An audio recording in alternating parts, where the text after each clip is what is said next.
সুপ্রিয় শিক্ষার্থী, আশা করি তোমরা অনেক অনেক ভালো আছো।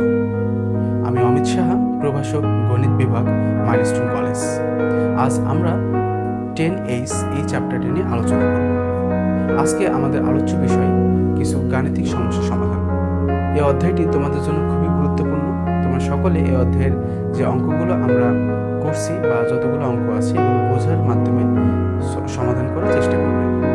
তাহলে দেখে নেওয়া যাক আজকের সমস্যা দুইটি। সুপ্রিয় শিক্ষার্থীরা, আজকে আমরা প্রথম যে সমস্যাটি সমাধান করব তা হচ্ছে আমাদের উদাহরণ 7 নাম্বার। এখানে আমাদের যে সমস্যাটি দেওয়া আছে এটা হচ্ছে y square equal two 4ax একটা পরাবৃত্ত এবং x square equal two 4ay দুইটা পরাবৃত্ত। তাহলে বলেছে x square equal two 4x এবং x square equal two 4ay পরাবৃত্ত দুটি দ্বারা আবদ্ধ ক্ষেত্রের ক্ষেত্রফল নির্ণয় করো। তাহলে আমাদের কি আছে? আসলে আমাদের দুইটা পরাবৃত্তের সমীকরণ দেওয়া আছে এবং আমরা খুব ভালোভাবে বুঝতে পারছি y square equal two 4ax, তার মানে এই পরাবৃত্তটা অবশ্যই x অক্ষের উপরে থাকবে এবং x square equal two 4ay এই পরাবৃত্তটা অবশ্যই y অক্ষের উপরে থাকবে। তাহলে এই দুইটা পরাবৃত্ত এর দুটি দ্বারা যে আবদ্ধ ক্ষেত্রের ক্ষেত্রফল আমরা পাবো সেটির ক্ষেত্রফল আমাদের নির্ণয় করতে হবে। তো এই সমস্যার সমাধানের জন্য আমরা ম্যাথটি কীভাবে করতে পারি? তাহলে সমাধানটা হবে এরকম।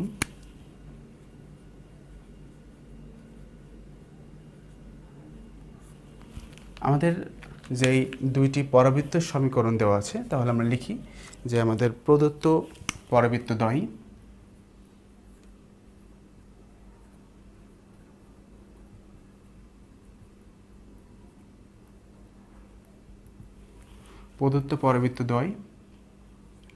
y square equal two 4ax এবং x square equal two 4ay, এটাকে আমরা 1 নম্বর এবং এটাকে আমরা 2 নম্বর সমীকরণ দিয়ে দিলাম। তো এই দুইটা সমীকরণ থেকে আমাদের আসলে প্রথম যে কাজটি করণীয় সেটা হচ্ছে এদের ছেদ বিন্দুটা নির্ণয় করা।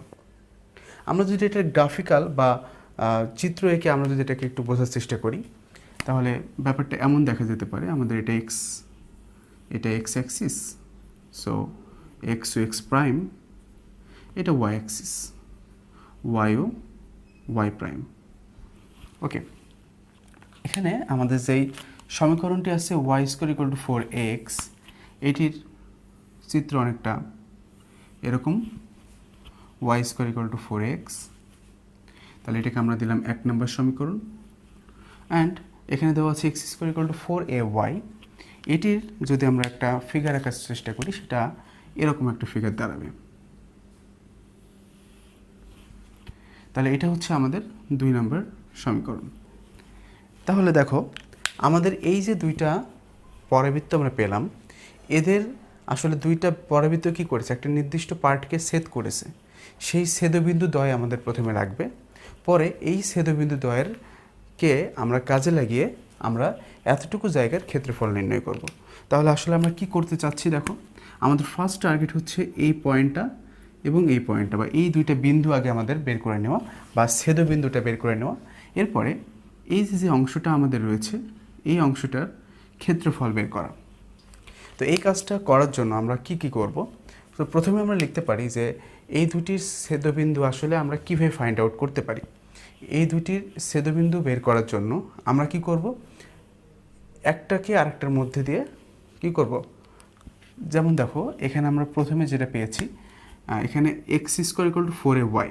আচ্ছা, 2 নম্বর সমীকরণ থেকে আমি যদি একটা লাইন লিখি যে 2 নং সমীকরণ থেকে আমরা লিখতে পারি x square equal two 4ay। এর মানে হচ্ছে y এর যে ভ্যালুটা সেটা হলো x স্কোয়ার ওভার 4a। তাহলে দেখো আমরা y এর একটা ভ্যালু কিন্তু বের করলাম। তাহলে এই y এর ভ্যালুটা আমি যদি 1 মধ্যে বসিয়ে দিই তাহলে কিন্তু আমরা ছেদবিন্দু পাবো। তাহলে দেখো আমরা কি লিখতে পারি, আমরা লিখতে পারি 1 নং হতে পাই বা y এর মান 1 নংয়ে বসিয়ে পাই কি পাচ্ছি আমরা, ওয়াইয়ের ভ্যালুটা হচ্ছে x square divided by 4a, square দিলে হোল স্কোয়ার হয়ে গেল ইকুয়াল টু 4ax। আচ্ছা, তাহলে এখান থেকে আমরা লিখতে পারি x two the power 4 over 16a square equal two 4ax। আচ্ছা, এই জায়গাটা আমরা যদি একটু ক্যালকুলেশন করি তাহলে কি পাই, আমরা এটাকে একটু ছোটো করে দিচ্ছি। আচ্ছা, তাহলে এখান থেকে আমরা যদি ক্যালকুলেশন করি বা ক্রস মাল্টিপ্লিকেশন করার চেষ্টা করি, আর গুণন যেটাকে বলে, তাহলে এখান থেকে লেখা যেতে পারে x two the power 4 minus বা 64a কিউব এক্স। তাহলে দেখো এখান থেকে আমরা যদি এটাকে আমাদের বাম সাইডে নিয়ে আসি, বাম পক্ষে নিয়ে আসলে হবে 64a cube x equal to 0। তাহলে তুমি এক্স কমন নিলে যেটা পাবে সেটা হলো x cube minus 64a cube equal to 0।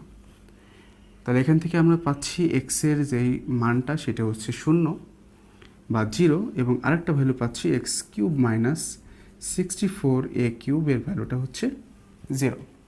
আচ্ছা, যদি এটা 0 পাই তো এখান থেকে আমরা ক্যালকুলেশনের মাধ্যমে এখানে এক্সের ভ্যালুটা পাবো কত, এক্সের ভ্যালুটা হবে 64a কিউব, তার মানে cube root of 64a cube, যার ভ্যালুটা দাঁড়াবে হচ্ছে 4a। তাহলে দেখো আমরা পাচ্ছি হচ্ছে এক্স এর ভ্যালু 0 এবং ওয়াই এর ভ্যালু 4a। তাহলে আমরা এক্স এর আসলে ভ্যালু পাচ্ছি কি কি, আমরা দুইটা মান পাচ্ছি এক্স এর, একটা হচ্ছে 0, একটা হচ্ছে 4a।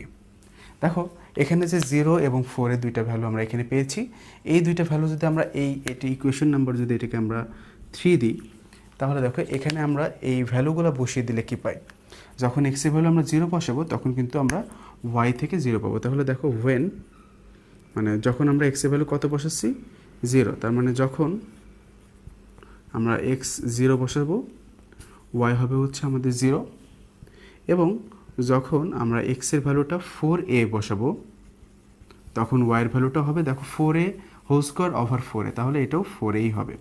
তাহলে নির্ণয় ছেদবিন্দুটা কীভাবে পাচ্ছি, সুতরাং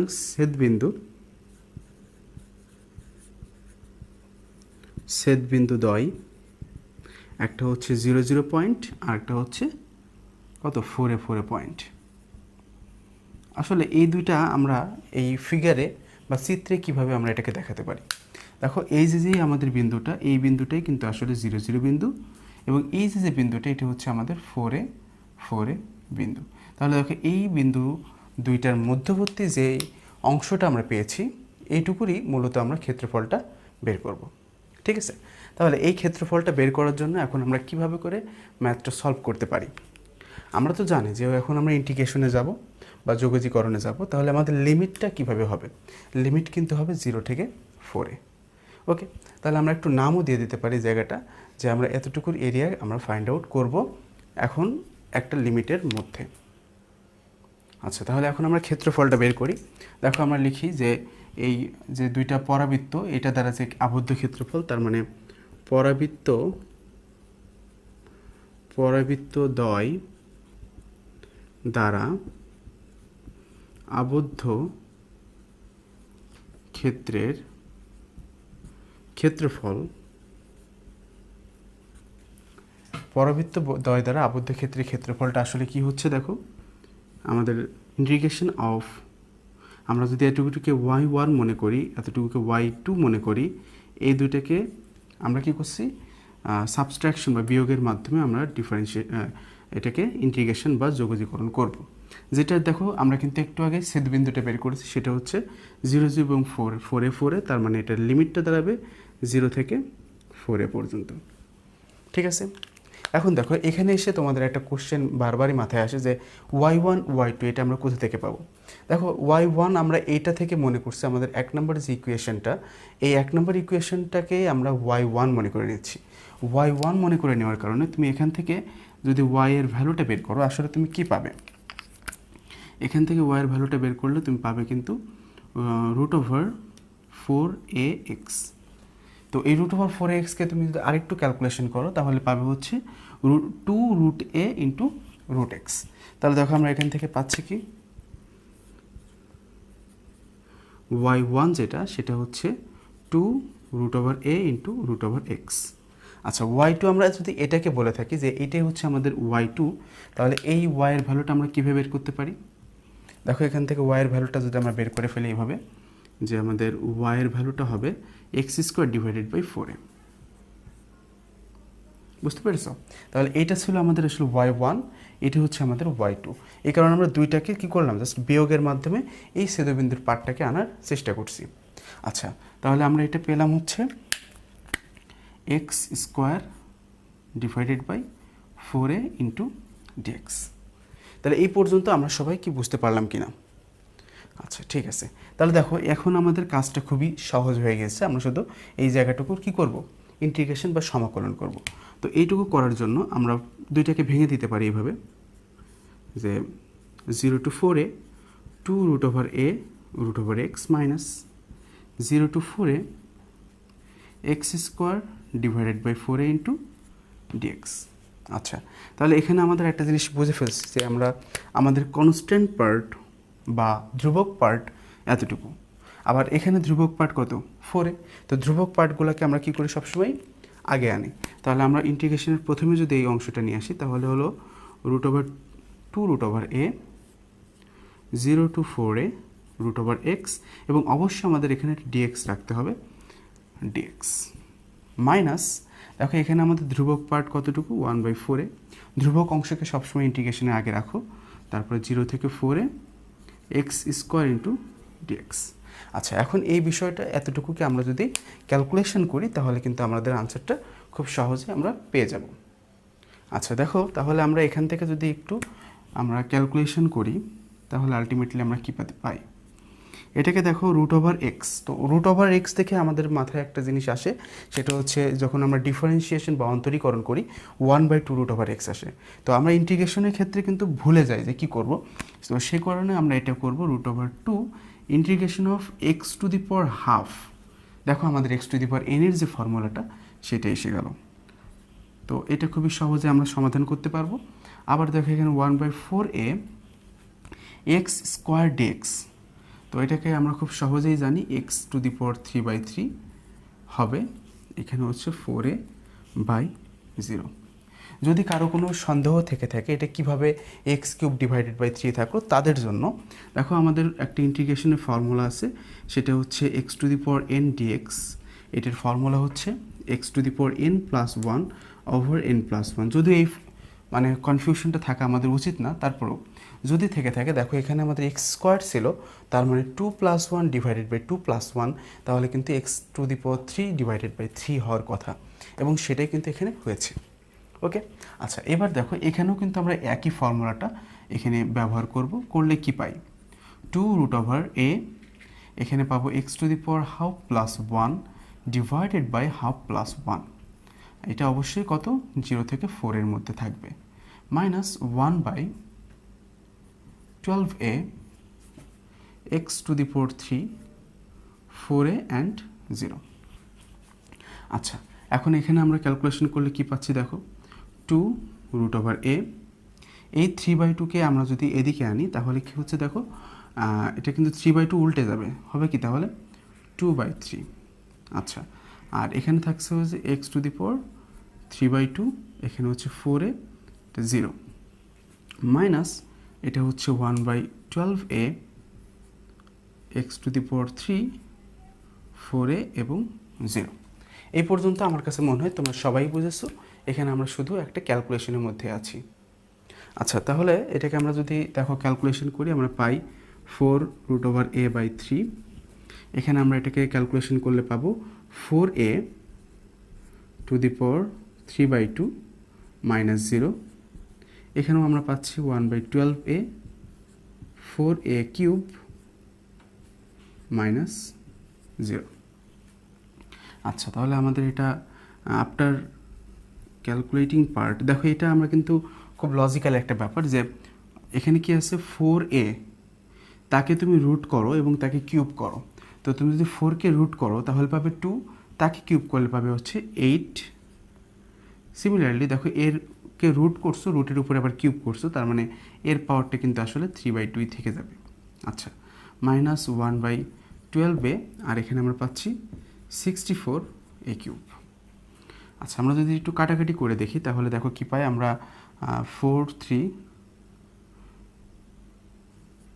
32 ডিভাইডেড বাই 3, এখানে a is root over a, তার মানে কি a to the power half, আর এখানে আছে হচ্ছে a টু দি পাওয়ার 3/2। আচ্ছা, মাইনাস এখানে দেখো 64 ডিভাইডেড বাই 12, এখানে আবার a³ ইন্টু a, তার মানে এখানে থাকে হচ্ছে আলটিমেটলি a²।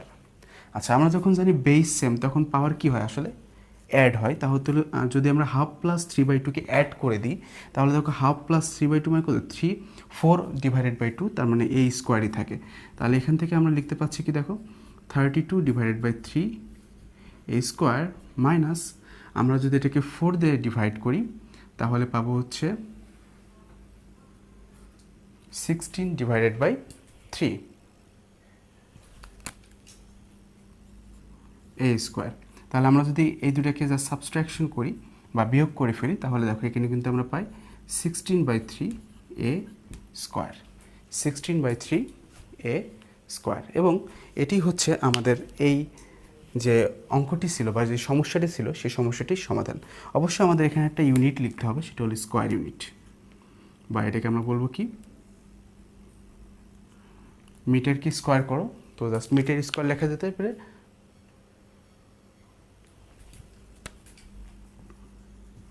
বর্গ একক। তাহলে দেখো এটাই হচ্ছে আমাদের নির্ণয় আনসার বা উত্তর। আচ্ছা, তাহলে এই যে অঙ্কটি আমরা সমাধান করলাম এটির মতো আরেকটা সমস্যা আমরা এই লেকচারে সমাধান করব। আশা করি এই সমস্যাটি তোমাদের জন্য বোধগম্য হয়েছে। আচ্ছা প্রিয় শিক্ষার্থীরা, আমাদের দ্বিতীয় সমস্যাটি হচ্ছে প্রশ্ন নাম্বার 3। এখানে যেটি আছে সেটা হলো x² plus y² equal to 16। এই বৃত্তটির দ্বারা আবদ্ধ ক্ষেত্রের ক্ষেত্রফল আমাদের নির্ণয় করতে হবে।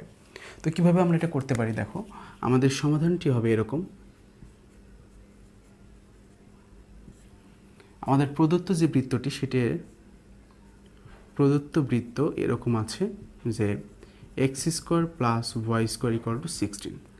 আসলে এটাকে কি লেখা যায়, x² plus y² equal to 4²। দেখো এখানে এইটার অর্থ কি, এটা কি আসলে এইভাবে লেখা যায় কিনা, আমাদের স্ট্যান্ডার্ড ফর্ম যেটা x minus 0 whole square y minus 0 whole square equal to 4²। তোমরা খুব সহজেই বুঝতে পেরেছো এটা অবশ্যই একটা কি বৃত্তের সমীকরণ। তাহলে লেখো ইহা একটি বৃত্তের সমীকরণ যার কেন্দ্র হচ্ছে 0 0 এবং ব্যাসার্ধ, যার কেন্দ্র 0 0 এবং ব্যাসার্ধ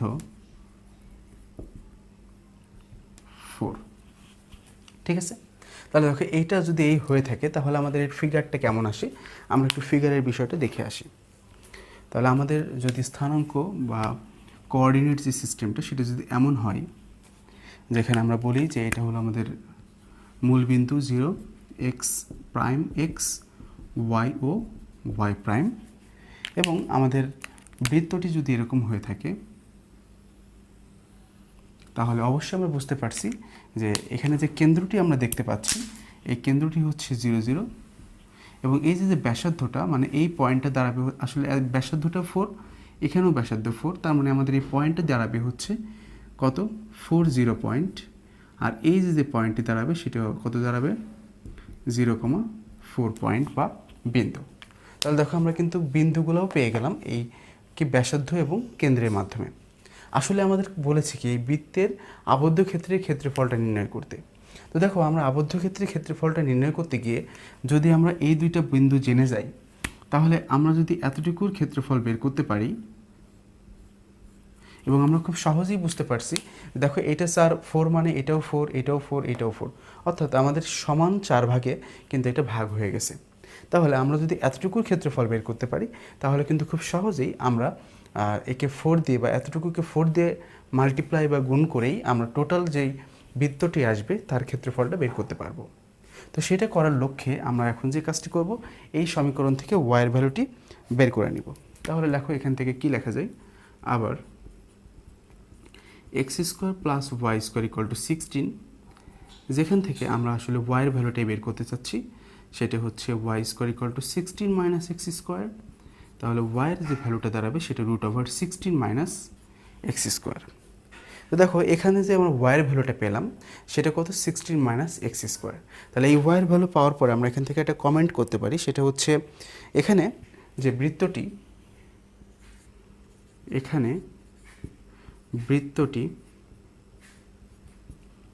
যে চতুর্ভাগ আছে না, সেই চতুর্ভাগে কী হয়েছে, 4টি সমান অংশে ভাগ হয়েছে। তার মানে বৃত্তটি 4টি চতুর্ভাগে সমান অংশে বিভক্ত হয়েছে, 4টি সমান অংশে বিভক্ত হয়েছে, তাই না? আচ্ছা, তাহলে 4টি সমান অংশে বিভক্ত হলো, তাহলে একটি যে অংশ থাকলো তার প্রথম এবং সীমাটা কি হবে? তাহলে এর যার সীমা হবে, যার প্রথম চতুর্ভাগের সীমা হবে, যার প্রথম চতুর্ভাগের সীমাটি হবে এরকম। তোমার দেখো এখানে আমাদের কত, এক্স এর ভ্যালুটা 40 হয়েছে, এখানে কিন্তু আমাদের 00। তাহলে এই সীমাটি আমরা এভাবে লিখতে পারি যে এখানে প্রথম চতুর্ভাগের সীমা, এক্স এর সীমা, এখানে চতুর্ভাগের আমরা যে সীমাটি পাচ্ছি সেটা কি, এক্স এর সীমা। তার মানে প্রথম চতুর্ভাগে এক্স এর যে সীমাটা, তার মানে সীমা না লিখে আমরা লিখি এক্স এর সীমা। প্রথম চতুর্ভাগে এক্স এর সীমা কত আসছে, এক্স এর সীমা 0 থেকে 4। ও এ বি এর ক্ষেত্রফলটা তাহলে কি হচ্ছে, 0 to 4 y ইন্টু ডিএক্স। তাহলে আমাদের ওয়াইয়ের ভ্যালুটা দেখো আমরা বের করে নিয়েছি অটোমেটিক্যালি, সেটা হচ্ছে √4 স্কোয়ার মাইনাস কত, 4 স্কোয়ার মাইনাস, ওইখানে আমরা পেয়েছিলাম 16 মাইনাস এক্স স্কোয়ার। তো আমরা 16 মাইনাস এক্স স্কোয়ারটা আগে লিখি, তাহলে হয়তো বুঝতে সুবিধা হবে। 16 মাইনাস এক্স স্কোয়ার ডিএক্স, আমরা ওয়াইয়ের ভ্যালুটা কিন্তু বের করেছিলাম, সেটাই লিখলাম এখানে। এরপরে 0 to 4, আমাদের এই ধরনের ম্যাথগুলো আমরা কিন্তু অনেকবার সমাধান করেছি, এবং এটার জন্য কি করতাম, সবসময় আমরা এটাকে a square minus x square আকারে নিতাম। তারপরে এটাকে আমাদের একটা অ্যাজাম্পশনে যেতে হবে। অ্যাজাম্পশনটা আমরা এরকম করতে পারি, আমরা মনে করে নিই আমাদের এক্স এর ভ্যালুটা হচ্ছে a সাইন থিটা, তাহলে ডিএক্সটা হবে হচ্ছে a cos theta D theta. আচ্ছা, যেখানে আমরা কিছু লিমিটের কাজ করব, যেহেতু এটা এক্সকে আমরা থিটার মধ্যে কনভার্ট করছি, তাই আমাদের এক্সটা থিটার মধ্যে কনভার্ট হবে। যেখানে আমাদের দুইটা ভ্যালু আছে, লোয়ার এবং আপার লিমিট 0 এবং 4। তো দেখো এখানে যখন 0 বসাবো তখন কিন্তু সাইন থিটার ভ্যালু সাইন 0, তার মানে 0 পাবো। আবার যখন এখানে 4 বসাবো, এই জায়গাটা আমাদের একটু প্রবলেম হয়, আমি এটা নিয়ে একটু কথা বলতে চাচ্ছি। দেখো যখন আমরা 4 বসাচ্ছি এক্সের ভ্যালুটা, তখন কি হচ্ছে, 4 ইকুয়াল 4 সাইন থিটা। তার মানে কি হচ্ছে, দেখো সাইন থিটার ভ্যালুটা কিন্তু 1। তো সাইন কত ডিগ্রি ভ্যালু, 1, অবশ্যই সাইন 90 ডিগ্রি ভ্যালু। অর্থাৎ sine theta equal to sine 90, that is π/2। তাহলে থিটার ভ্যালু কত হবে, π/2। তো আমরা এখানে কিন্তু এই কারণেই, এই 4-এর কারণে আমরা এখানে লিখতে পাচ্ছি π/2। তাহলে আমাদের এখানে যেই সমাকলনটা বা যোগজীকরণের লিমিটটা, সেটা কিন্তু চেঞ্জ হয়েছে π/2 এর মাধ্যমে। তাহলে এখানে আমরা লিখতে পারি 4 square minus the value of x কত, 4 সাইন থিটা হোল স্কোয়ার, এবং ডিএক্সের ভ্যালু আমরা একটা পেয়েছি 4 কস থিটা ডি থিটা।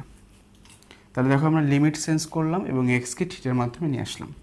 এখন আমরা এটাকে যদি ক্যালকুলেশন করি, তাহলে আমরা পাবো 16 minus 16 sine square theta 4 cos theta D theta.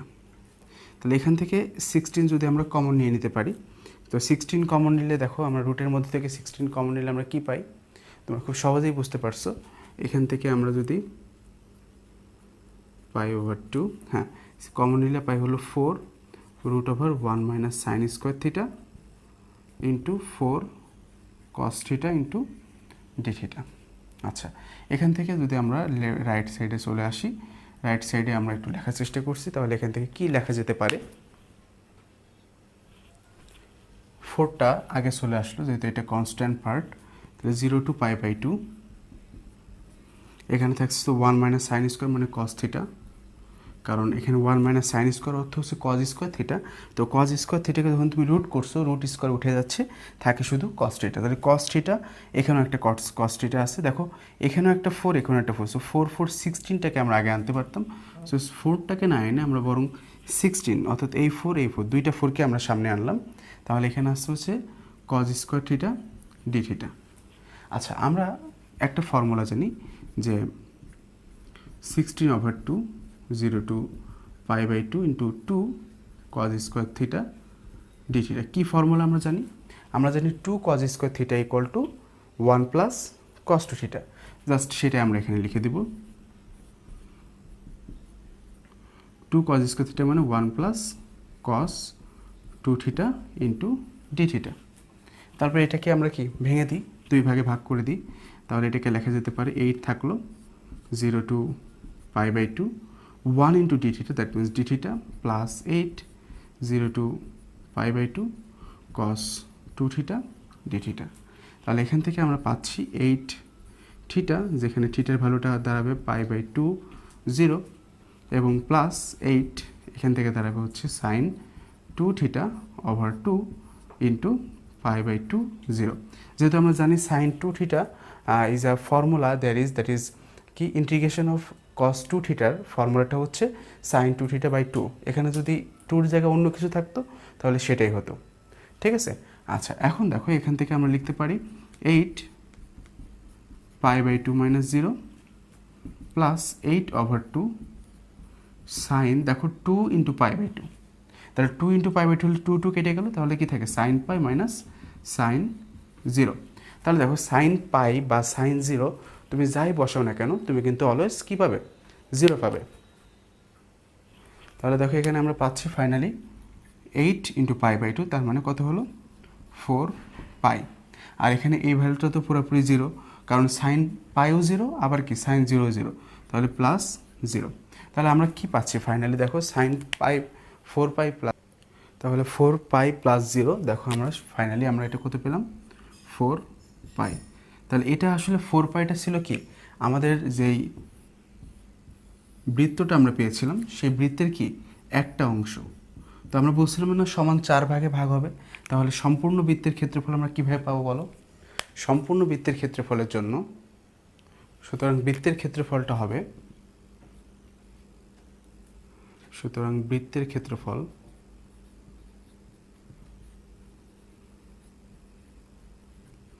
Four into এখানে আমাদের যে একটা অংশ আছে সেটা হচ্ছে 4 পাই, দ্যাট মিনস আমরা পাচ্ছি হচ্ছে 16 পাই। তাহলে এটাই হচ্ছে কি আমাদের রিকোয়ার্ড আনসার। সুপ্রিয় শিক্ষার্থীরা, আমার মনে হয় তোমরা আমাদের যে আজকের লেকচারটি সেটা বুঝতে পেরেছো।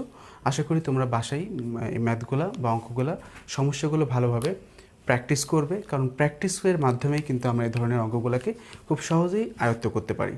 এবং আমি বিশ্বাস করি যেহেতু আমরা অনেক দিন থেকেই এই ইন্টিগ্রেশন বা সমাকলনের অঙ্কগুলো করে আসছি, এই প্রবলেম সলিউশনটা তোমাদের জন্য খুব একটা প্রবলেমেটিক ইস্যু হবে না। বরঞ্চ তোমরা যদি একবার বুঝে ফেলো যে আসলে এটার অ্যাপ্লিকেশনটা বা প্রয়োগটা কোথায়, তাহলে আরও বেশি তোমাদের কাছে বিষয়টি প্রাণবন্ত লাগবে। তাহলে আজকে এই পর্যন্তই, ধন্যবাদ।